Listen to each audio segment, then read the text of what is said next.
Olá, boa noite. Eu sou Rosiane Kennedy e este é o Poder em Foco. Nesta semana eu recebo aqui no estúdio, na bancada comigo, a jornalista Débora Bergamasco, do SBT Brasil. E nesta semana nós vamos entrevistar o ex-presidente da Câmara dos Deputados, Eduardo Cunha. Presidente, boa noite. A primeira pergunta, depois de todos os anos que o senhor passou preso, e aí agora com essa revogação da prisão do senhor, de imediato, o senhor já voltou a fazer política, deputado? Boa noite. Boa noite aos telespectadores, boa noite, Rosiane, boa noite a Débora. Como cidadão político, a gente nunca vai deixar de fazer política. Então, eu sou um cidadão, obviamente, que na medida em que eu fui liberado dessa prisão absurda que eu sofri, você veja bem, Rosiane, eu fiquei preso 4 anos e meio por uma prisão preventiva de uma condenação que não está transitada em julgado, de um juiz parcial, suspeito e incompetente para conduzir o meu processo. Porque isso vai ser reconhecido, assim como foi reconhecido com o caso do Lula, não só a suspeição, mas a incompetência. Essa incompetência comigo era mais flagrante, porque na realidade, quando a minha denúncia foi aceita pelo plenário do Supremo Tribunal Federal, eu era deputado ainda, ela tinha o crime eleitoral constante da denúncia. E quando desceu, o senhor Sérgio Moro fraudou a competência, retirando o crime eleitoral e continuando o processo sem o crime eleitoral para que ele não tivesse que transferir a competência. Isso me gerou uma prisão preventiva por 4 anos e meio de um processo que ele me condenou em primeira instância, que vai ser anulado e que vai retornar ao início e eu preso esse tempo todo. Então, esse é um grande absurdo que eu sofri. Então, obviamente que eu nunca deixaria e não deixarei e não vou deixar de fazer política. Então, à medida que eu sair, eu estou tentando voltar a ter a minha voz, voltar a ter opiniões, não necessariamente pensar em disputar o mandato eletivo, porque eu não pretendo disputar as próximas eleições. Boa noite, deputado. Eu gostaria de saber de que maneira, na prática, o senhor pretende fazer esse retorno. Quais pontes reconstruir, quais pontes começar a construir, quais aliados, ex-aliados, novos aliados procurar? Olha, Débora, não há necessariamente um caminho, porque o exercício da cidadania, o exercício da opinião política, não se dá necessariamente sem aliados ou sem procurar quem quer que seja. Eu acho que o fundamental é eu poder expor para a sociedade. Isso eu estou fazendo aqui através de vocês também. Agora, obviamente que eu vou retomar contatos com pessoas, provavelmente procurar outras ou ser procurado por alguém. Alguns eu não quero que me procure, alguns eu não quero procurar, mas certamente eu vou estabelecer contatos. Mas como vai se dar essa minha atividade política, é uma resposta que nem eu sei te dar nesse momento. Eu sei que eu vou falar, eu sei que eu vou opinar, eu sei que eu vou discutir, que eu vou debater, isso não há dúvida nenhuma. É capaz que eu escreva em algum lugar, artigos, assim como eu escrevi o livro. Então eu vou ter uma forma do exercício da atividade política a minha maneira que eu consegui na situação que eu estou. Agora, qual o papel que o senhor se imagina tendo nas próximas eleições, deputado? Eu não tenho a pretensão de achar que eu vou influenciar nas eleições. Meu papel é o papel de qualquer um, igual o seu, igual de qualquer um, de influenciar com a sua voz, poder colocar. Agora, se eu vou mudar algum resultado ou alterar, eu não tenho essa pretensão. Quando eu coloco em debate chamando a atenção de outras pessoas sobre aquilo que eu estou debatendo. Mas não necessariamente quer dizer que eu consiga influenciar. Isso só o tempo vai dizer se a minha voz influencia ou não influencia. É possível até que influencie alguns, mas não vai influenciar no contexto. O senhor sente saudade da Câmara dos Deputados? Sem dúvida nenhuma. Aquilo é minha casa, né? Não há dúvida nenhuma. Eu fui, de uma certa forma... Você veja bem, Rosiane, eu fui cassado no meu mandato por supostamente impedir uma CPI dizendo que eu não tinha, que a conta no exterior, eu tinha dito que não tinha conta no exterior e disseram que tinha uma conta no exterior que era minha. O que eu dizia na época? Que eu era usufrutuário de um trust que eu havia constituído há 30 anos atrás, quer dizer, sucessivas em 30 anos atrás, que era a origem do meu patrimônio, feito na iniciativa privada quando eu não era deputado, consequentemente nada a ver com recurso público, e eles consideraram que eu menti. E agora eu coloco no meu livro, a Débora que já leu o livro pode olhar na página 800, que tem lá um documento do Ministério Público dizendo que eu sou usufrutuário das contas. Ou seja, eu sou usufrutuário, eu era usufrutuário. Então, consequentemente, aquela suposta mentira que me colocaram, ela é inexistente. Eu fui caçado por nada. Essa que é a verdade. Então, eu tenho uma saudade. Tenho saudade não só pelo trabalho, aquela casa que eu vivi bastante tempo, que eu aprendi a gostar, aprendi a trabalhar, cheguei a presidi-la, que é a honra que qualquer deputado pode querer ter, presidir a sua casa, e fui, de uma certa forma, ejeitado pela casa. Fui colocado para fora com uma cassação de mandato absurda. Não foi o povo que me tirou de lá. Quem me tirou de lá foi a politicagem daquele momento de retaliação do processo impeachment. Essa que é a verdade, foi o confronto, foi o embate. E eu fui caçado por nada, que é a motivação que usaram para me caçar, e eu estou provando hoje que ela é mentirosa. Então, eu, inclusive, vou ingressar na Justiça para pedir a suspensão, a sustação dessa cassação. Eu estou fazendo isso.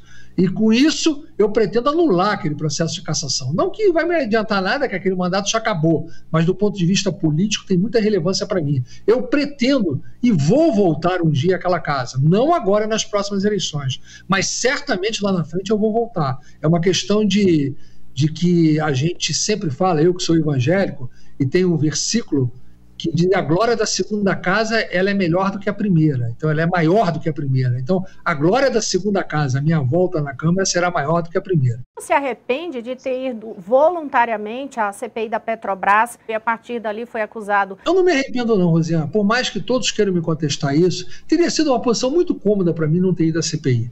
Eu fui à CPI com um único objetivo. Havia, naquele momento, delações e pedido de abertura de inquérito feito pelo Procurador-Geral da República. E eu fui lá para me defender. Certamente haveria pedidos digamos assim, de convocação. Eu não queria me submeter a um desgaste de ter não só um pedido de convocação adiado ou votado ou não votado. Eu preferi espontaneamente aparecer e acabar com a discussão que poderia se ter, que iriam me convocar para a CPI. Então, uma CPI que eu mesmo autorizei a sua abertura. Então, eu não entendo que eu errei de ir à CPI. Eu poderia ter respondido o que eu quisesse, eu estava lá numa condição tranquila. Agora, mesmo que eu tivesse, digamos assim, falado qualquer coisa na CPI, ou omitido qualquer coisa na CPI, a gente não pode ser acusado por não se incriminar. Ninguém, pela Constituição, ninguém pode se incriminar. Mesmo que o fato fosse verdadeiro, não é verdadeiro, pelo que está reconhecido pelo Ministério Público, o fato de eu não ter falado não significaria que eu estaria cometendo qualquer ato indecoroso, porque ninguém pode produzir provas contra si mesmo. Então eu fiz aquilo que eu entendi correto. Muitos entenderam errado, mas aqueles que entenderam errado é que ficaram com medo do seguinte: o Eduardo Cunha está indo lá, daqui a pouco eu vou ser obrigado a ir também. E nem todos tinham essa vontade e talvez não tivesse a condição de poder ir para aquele debate. Mas eu não fui com esse intuito de obrigar todo mundo aí, não. Eu fui para estancar um processo político que estava se iniciando, para tornar a minha convocação o objeto da CPI. E eu não queria que isso acontecesse. Presidente, o senhor chegou a ser um dos homens mais poderosos da República. Qual o impacto na sua vida e na vida da sua família de repentinamente perder esse poder? Olha, Débora, o poder ele foi sendo perdido, ele não foi de uma vez só, né? Porque eu fui afastado e depois do afastamento eu renunciei, depois veio o processo de cassação e em seguida veio a absurda prisão que aquele juiz do Paraná me submeteu. O que acontece ali, muito simplesmente, é o seguinte: eu sou uma pessoa temente a Deus e eu sou uma pessoa sempre habituada aos dois lados da moeda. Eu sempre convivi com grande poder e sempre convivi com a absoluta falta de poder. Sempre convivi com a bonança e sempre convivi com a pouca fartura ou com a pobreza em alguns momentos da minha vida desde que eu era jovem. Então, eu já conheci todos os lados da história. E eu sempre tive uma cabeça muito boa, que a gente sabe que o exercício do poder, ele é uma coisa efêmera, é temporário. Quem acredita que o poder é eterno, ou tenta dar golpe para ficar se reelegendo constantemente, como tentou fazer o Rodrigo Maia agora no exercício do mesmo cargo que eu, infelizmente, não conseguiu, esses têm problema de deixar o poder. Aqueles que veem o poder como uma forma temporária, porque eu mesmo aprovei uma proposta de emenda constitucional para vedar em qualquer momento a reeleição do presidente da Câmara. Nem no momento da legislatura seguinte. Está lá na PEC 182 de 2007, que foi aprovada e que o Senado não votou, que era a PEC da reforma política. Então, enquanto muitos naquele momento falavam em botar uma PEC para votar, para admitir a minha reeleição, eu aprovei uma para impedir qualquer reeleição. Então, eu sei que o poder ele é temporário. Quem que acha que ficou dono da cadeira a qual ele entrou, se você olhar bem no meu livro, um dos pontos que eu mais critico, que eu acho que é um dos grandes problemas que a gente tem no país hoje na política, é a reeleição de presidente da República, de governadores e de prefeitos. Eu acho que o mal que a reeleição fez no país é o que gerou a crise com a Dilma, é o que gerou a crise do segundo mandato do Fernando Henrique Cardoso, é o que gera hoje a disputa de hoje, em função de Bolsonaro poder se reeleger, efetivamente aqueles que querem o lugar. Enfim, todas essas disputas são derivadas da possibilidade de reeleição. A reeleição foi um grande mal que foi feito ao país e para a política. Então, se eu sou contra a reeleição de qualquer um, também era contra a minha. Então, consequentemente, respondendo objetivamente a sua pergunta, é claro que você sempre sente. Mas, para mim, eu sabia que aquele dia ia acabar. O que causa, o que efetivamente é pior, é você sair do extremo para o outro extremo. E o outro extremo, o que mais causava, não é bem o impacto da saída, é a revolta da injustiça. A revolta de você saber que está sendo preso de uma forma política errada, isso realmente causa uma revolta. Você tem que administrar mais essa revolta. E é claro que a família sofre. A família não sofre pela perda do poder. O poder ele é transitório. A família sofre pelas injustiças, pelas perseguições. O que a minha família pagou pelas maldades que foram feitas comigo com essas prisões, efetivamente não tem preço. Eu diria a você que é um caos que se instaura na vida de qualquer família. Você está humilhado dentro de um presídio, fora do seu estado, a sua família se humilhando, ter que pôr uma migalha de minutos estar com você. É uma situação, congelamento de bens, bloqueios de contas, os seus filhos terem dificuldade de trabalhar, contas bancárias de bancos privados pelos seus complices, por serem meus filhos, serem canceladas. São uma série de perseguições que a sua família sofre, sem contar a contestação do próprio meio social que você convive, que acabam se transformando em leprosos, né? É claro que todos eles tiveram boa cabeça para sobreviverem, graças a Deus todos estão sobrevivendo. A minha filha, que é coautora comigo no livro, dá um exemplo disso, em tudo que ela fez nesse período. Então eu diria para você que esse é o pior lado, esse é o pior momento. Não necessariamente a perda do poder, é a consequência que a maldade faz na sua família. O senhor alega inocência em relação ao processo que responde, e o senhor já fez declarações aqui falando sobre traição, de ter sido traído. Eu pergunto então, quem o senhor considera que foram seus maiores algozes?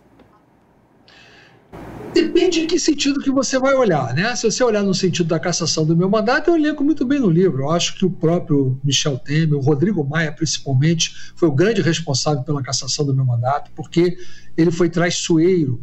Você colocar para votar um processo daquele na véspera da eleição municipal, foi o que aconteceu, por exemplo, no impeachment do Collor. Você votar na véspera da eleição municipal, você deforma o processo.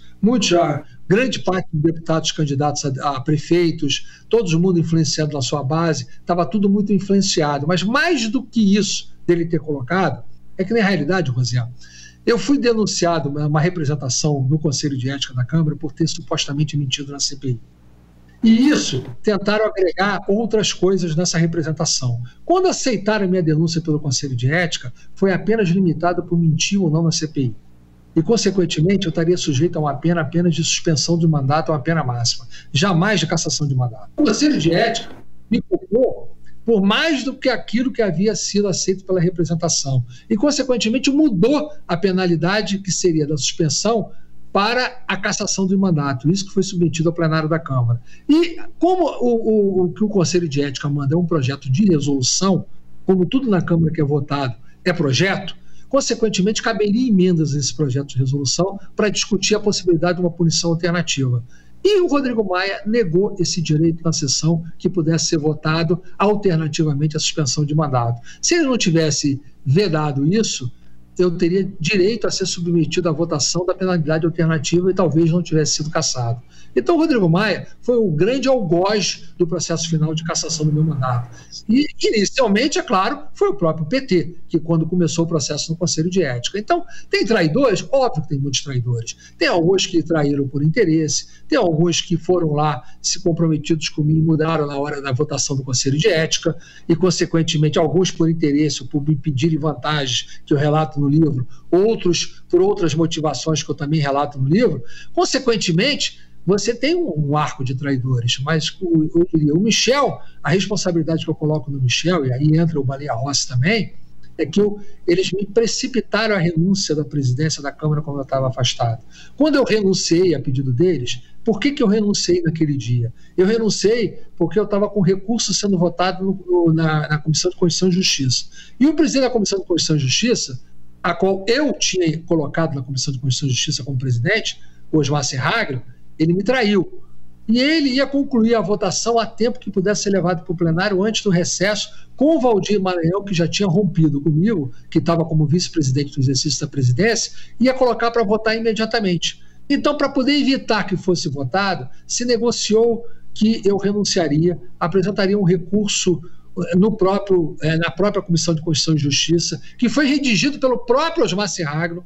Não fui nem eu que redigi o recurso, eu apenas assinei, e na hora H, o que ele fez com esse recurso? Agregou ao meu recurso, entregou para o relator e votou do mesmo jeito. A única coisa que eu consegui evitar é não ter sido votada a cassação naquele dia antes do recesso e ter ficado para depois do recesso. E Michel Temer estava por trás desse processo. Isso eu estou dizendo para você, eu disse para ele depois disso. A última vez que eu estive com ele, eu o responsabilizei pessoalmente sobre essa situação.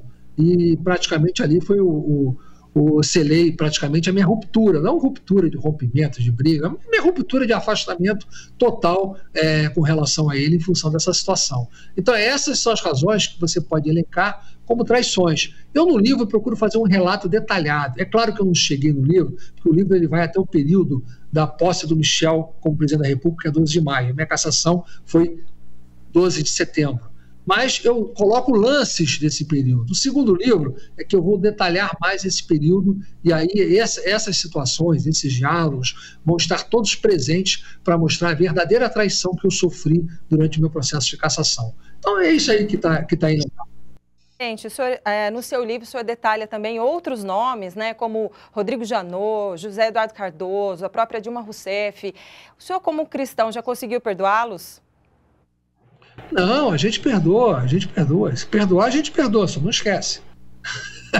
Mas, efetivamente, é o seguinte, o Rodrigo Janot, além de ser um psicopata, um psicopata completo, um alcoólatra, não dito por mim, não, dito de público por várias pessoas, ele conseguiu uma proeza que eu não tinha conseguido ver até hoje. Ele atribuiu crimes para ele mesmo, falseou a acusação de crime contra ele, porque ele coloca no livro dele, e depois de entrevistas, que ele ia tentar matar, que ele tentou matar o ministro Gilmar Mendes, e que depois recuou. Só que nesse dia que ele fala que tentou matar o Gilmar Mendes, ele não estava em Brasília, e o avião da FAB tinha levado ele para Belo Horizonte. Então ele inventou essa história.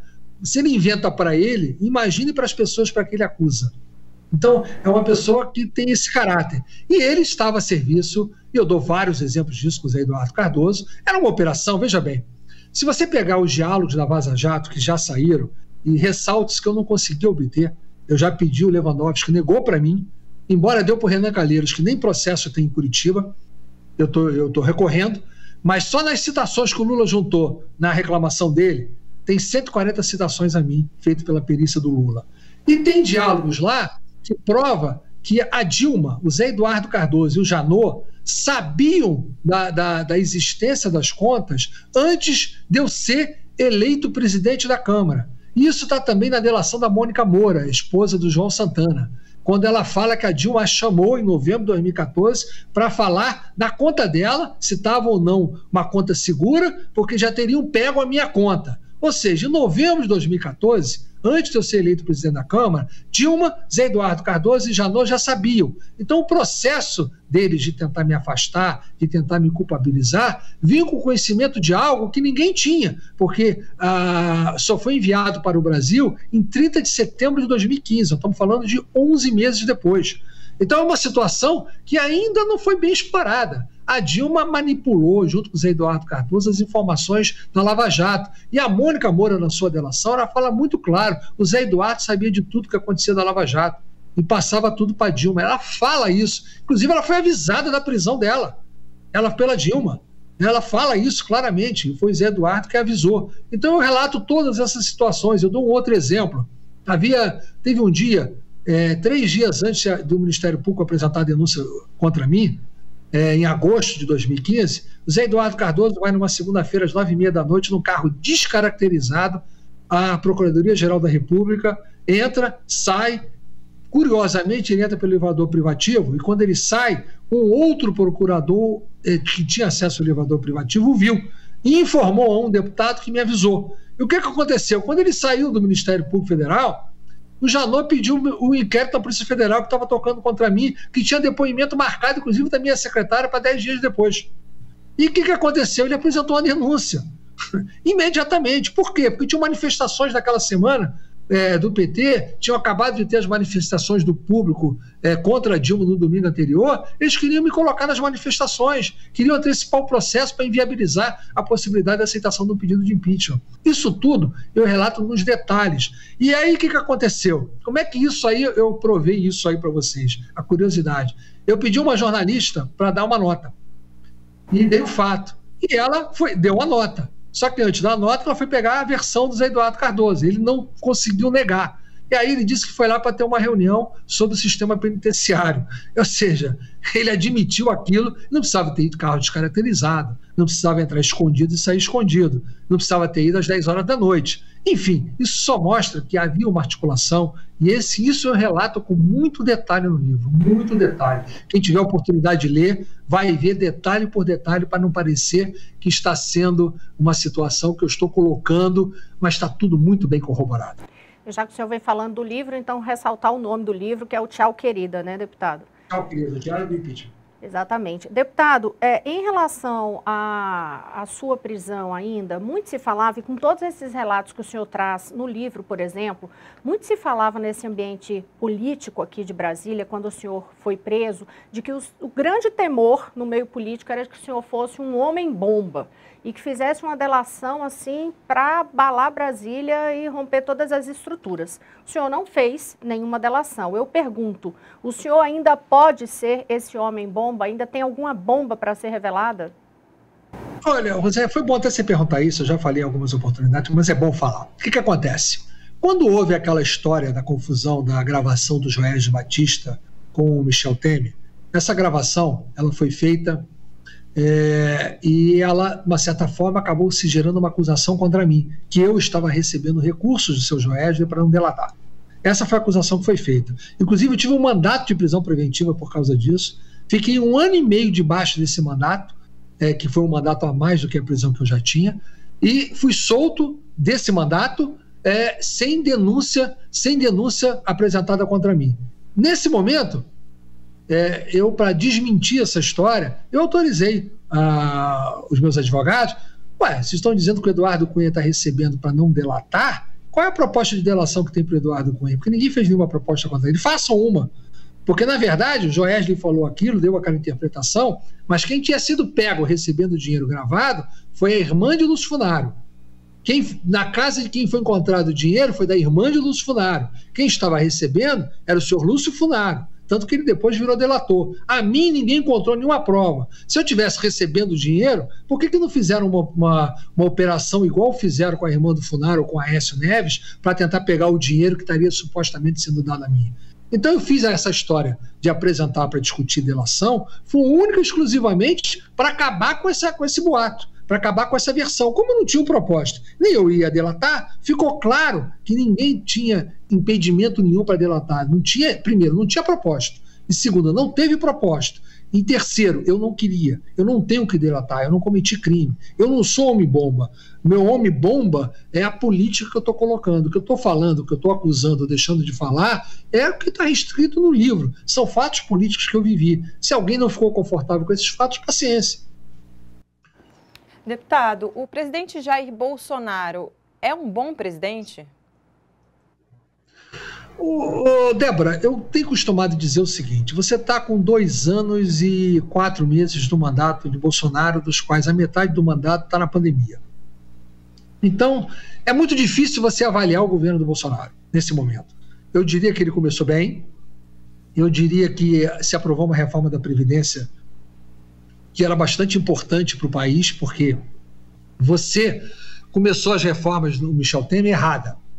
Você aprovou a primeira mudança do teto de gastos sem ter aprovado a reforma da Previdência, quando o que mais impactava o teto de gastos é justamente a Previdência, que cresce acima da inflação. Fizeram a reforma da Previdência, que eu até discordo do conteúdo, que virou uma reforma da Previdência contra o setor privado pobre, ou seja, aqueles que ganham até R$ 5.500 por mês vão se aposentar com salário mínimo, que passou a ser a média dos todo o tempo de contribuição, ao invés dos 36 meses últimos que você trabalhou. Então, você vai ter um preço lá na frente. O setor público que deviam ter mexido, não mexeram. Mas foi errado, mas alguma reforma tinha que ser feita. Então, as outras reformas foram impedidas ou paralisadas em função do processo da pandemia. Essa que é a verdade. Então, estamos convivendo numa pandemia, numa guerra. Você avaliar a guerra no meio da guerra é muito difícil. Você veja bem, a Dilma, no ano de 2015, que acabou ajudando a levar o impeachment, teve uma queda de PIB igual teve o Bolsonaro com a pandemia. Ou seja, para ser igual a Dilma, só uma pandemia. Você imagine a Dilma com a pandemia. Ia ser uma pandemia, a segunda potência, a terceira, enfim, porque a Dilma foi uma pandemia sem pandemia. O Bolsonaro está tendo uma pandemia, ambos tiveram o mesmo resultado de PIB nesse ano. Então, é a comparação que você pode fazer absoluta. Então, se mostra que, só por esse lado, melhor presidente que a Dilma ele era, não há a menor dúvida disso. E você tem um processo de privatização que, mesmo atrasado, no mês de abril, começou a se privatizar bastante.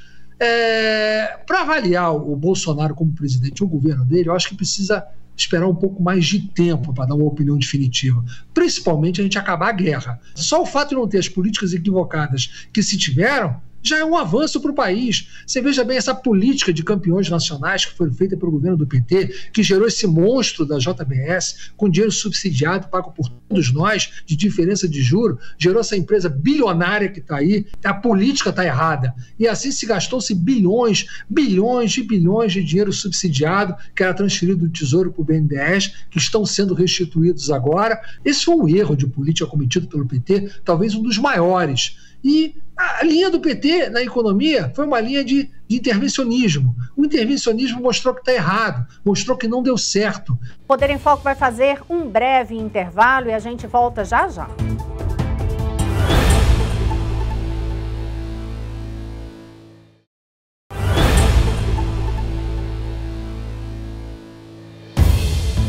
Estamos de volta com o Poder em Foco. Nesta edição, eu entrevisto o ex-presidente da Câmara dos Deputados, Eduardo Cunha, e comigo aqui no estúdio está Débora Bergamasco, do SBT Brasil.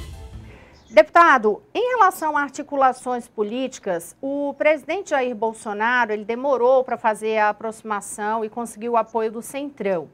Hoje, esse grupo político, que na sua época o senhor chamava de blocão, está aliado a Bolsonaro. A minha dúvida, que eu quero saber qual é o seu entendimento, qual é o grau de fidelidade que o senhor acredita que o Centrão tem com o Bolsonaro neste momento, principalmente se a gente pensar já para 2022. Dá para garantir que até lá estarão juntos? Bom, veja bem, uma coisa é você ter uma aliança para efeito de governabilidade, outra coisa é para eleição. Eleição ninguém pode garantir que vai ficar junto quem está junto com ele hoje. Eu chamava de blocão na época porque havia uma diferença muito grande. Blocão é porque tinha partidos de centro, de direita e de esquerda que faziam juntos.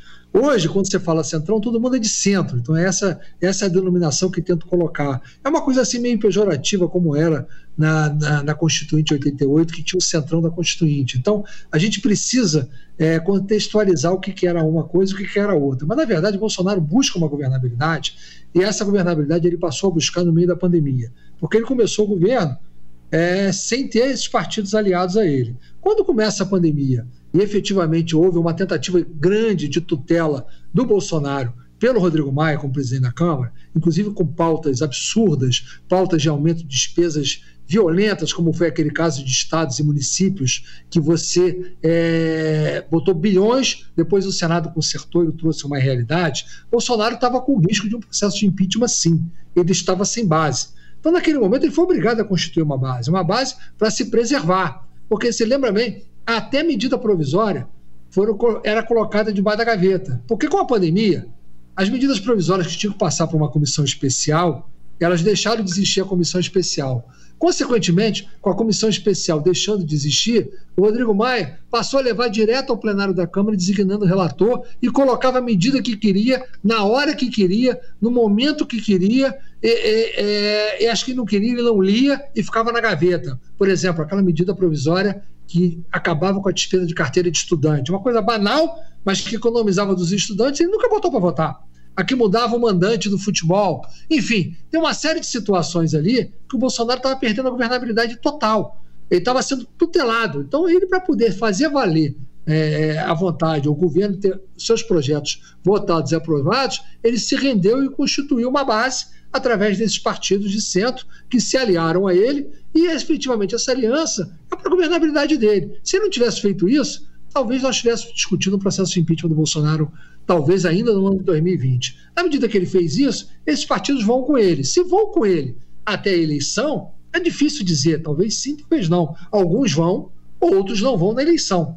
Mas para efeito de governabilidade vão. A Dilma mesmo, no primeiro mandato dela, tinha uma base, que uma grande parte dessa base dela não foi com ela na eleição, na reeleição dela. Então isso é normal. Uma coisa é governar e outra coisa é você se associar para um projeto eleitoral futuro que vai se dar. Pode ser que eles prefiram ter uma alternativa de projeto eleitoral, algum desses partidos, que eles entendam melhor para eles, mas não necessariamente quer dizer que Bolsonaro vai ter essa base largando ele de apoiá-lo e deixando-o na estrada. Isso eu não acredito. Eu acho que essa base, até porque nós estamos chegando muito próximo das eleições já, e não há interesse de ninguém de criar uma confusão que tumultue o processo eleitoral. Eu acho que nem o processo de impeachment hoje há interesse de ninguém de tentar discutir, nem da oposição. Ela pode dizer que quer, até aqueles que protocolam os pedidos de impeachment, protocolam para fazer gracinha. Na verdade, ninguém quer o impeachment. O PT não quer o impeachment do Bolsonaro, não quer alterar o quadro. Ninguém quer o impeachment do Bolsonaro. Aqueles que são oposição, porque querem enfrentá-lo nas urnas.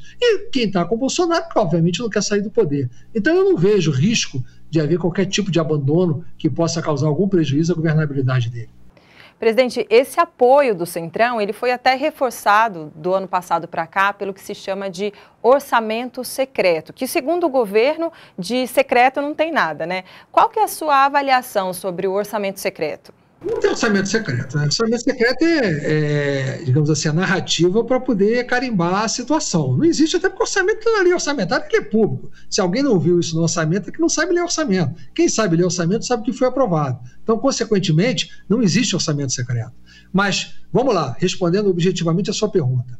Eu, como presidente da Câmara, concluí a votação da emenda constitucional que tornou o orçamento das emendas parlamentares impositivo, justamente para que evitasse esse tipo de situação. Quem começou, na realidade, foi o Henrique Alves, como presidente da Câmara, e eu acabei a votação e iniciei para tornar também as emendas de comissões impositivas. Por quê? Porque só se liberava emenda daqueles que eram favoráveis ao governo. E como é que se fazia isso? Para ninguém perceber. Chegava-se no fim do exercício, eu fui líder, então eu sei disso. Cada líder recebia uma cota para distribuir entre os deputados que votassem o governo, dos partidos que estavam votando com o governo, dentro dos programas dos ministérios que existiam. E aconteceu isso comigo como líder em 2013, 2014, que eu fui como líder, como vice-líder assisti isso nos anos anteriores.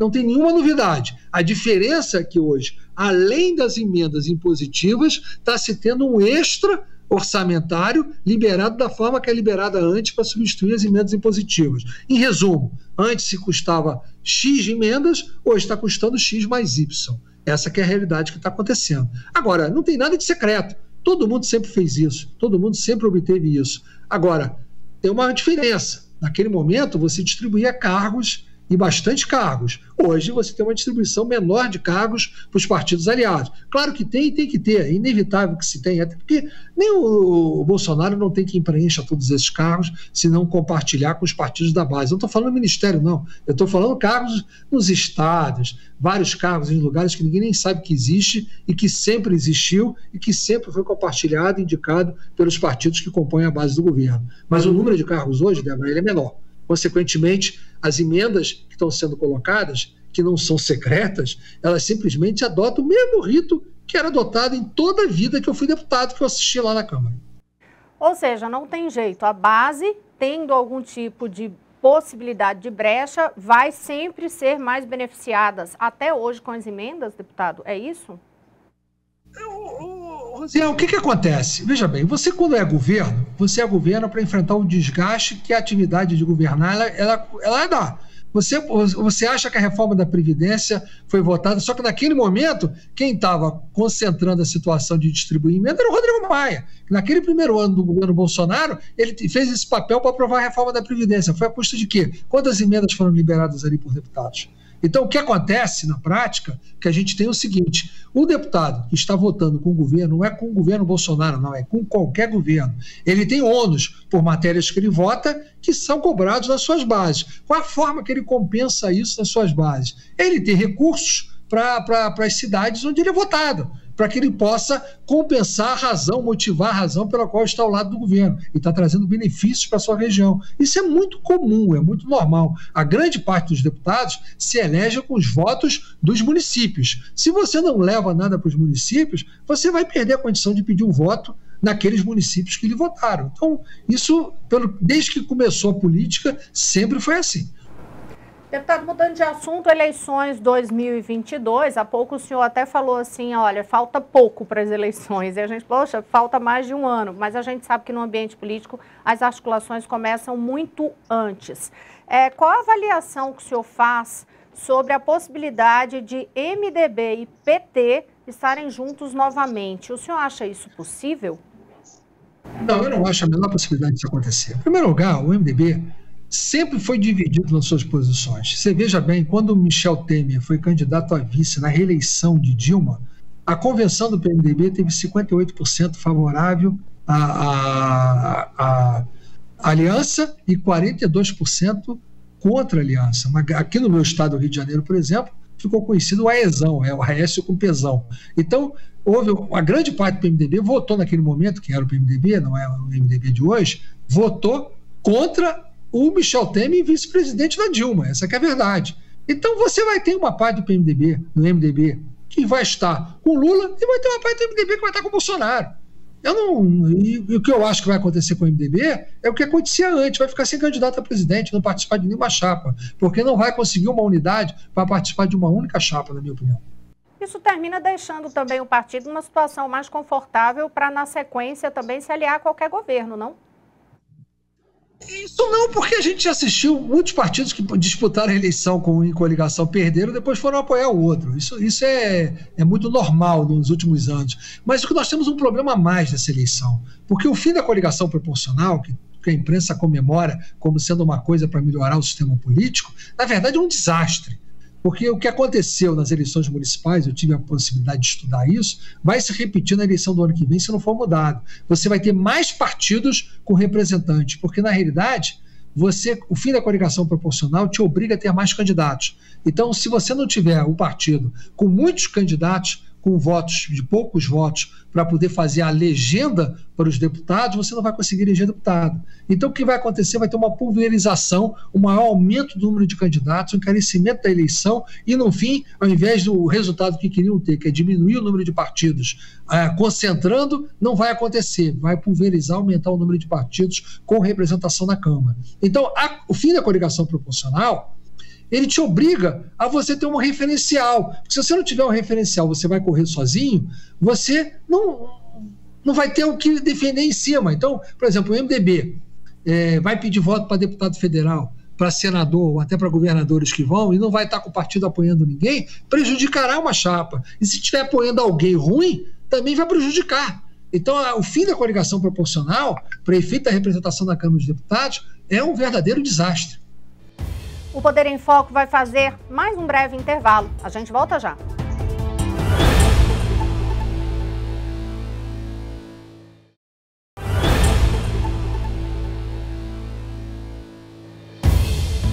Estamos de volta com o Poder em Foco. Nesta edição eu entrevisto o ex-presidente da Câmara dos Deputados, Eduardo Cunha, e comigo aqui no estúdio está a jornalista Débora Bergamasco, do SBT Brasil, e é ela que já começa esse bloco perguntando. Presidente, por que o senhor tem dito que é praticamente inviável que na eleição presidencial do ano que vem haja uma terceira via? Bom, em primeiro lugar, você tem que analisar o histórico das eleições que nós tivemos depois da ditadura. Você começa com 89, com a eleição do Collor, que você tinha o Collor contra o PT. E, efetivamente, o PT, naquele momento, tomou o lugar que seria, naturalmente, naquela época, do Brizola. E, consequentemente, ficou o Collor contra o PT. O que aconteceu depois? O Collor foi empichado, quem foi disputar contra o PT foi o PSDB, que tomou o lugar que era do Collor, e ficou essa disputa do PSDB com o PT até a eleição de 2018. Viável até 2014. Todo mundo tentou ser terceira via, não se deu bem. Garotinho em 2002, Heloísa Helena, Cristóvão Buarque em 2006, Marina em 2010, Marina em 2014, Marina em 2018, vários. Ciro foi candidato já 3 vezes, vai para a 4ª agora. Por que não tem espaço para isso? 1/3 do eleitorado vota no PT.